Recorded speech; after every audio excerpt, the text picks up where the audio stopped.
Quick video here for anybody with the 9400, 9500, 9600, 9610, any combines like that. So I'm not an expert at this, but I learned a lot in the last 12 hours. So I closed this all the way. We had a hole in this line here. We're losing hydraulics.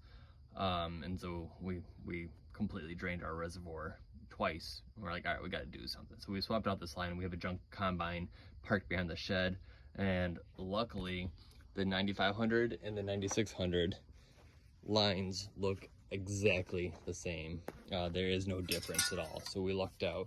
So this is the one that we pulled off of our 9600 or 9610. This is the one that had the line in it. Let's see here.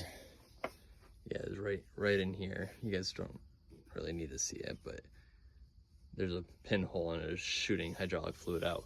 So it sits, you see this one here is the one that we pulled off of our 9500, okay? So the way that it sits is it's got all the bends and the curves, and so it runs down from that valve down underneath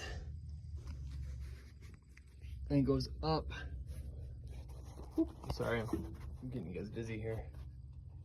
Goes up and over. Walk around underneath the feeder house, and when you do this, I mean, I probably don't have to tell you, but make sure you lock your feeder house up, because that hydraulic line is what controls the up and down on your feeder house.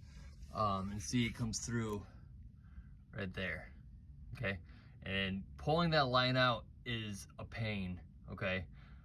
So you disconnect it there, you disconnect it up at the top, and you gotta twist it, you gotta pull it, and so I got it out without taking any plates off or anything.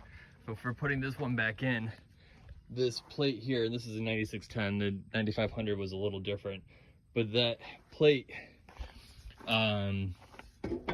we had, see, this guy right here was blocking it. I couldn't get the line where's my line? Here's my line.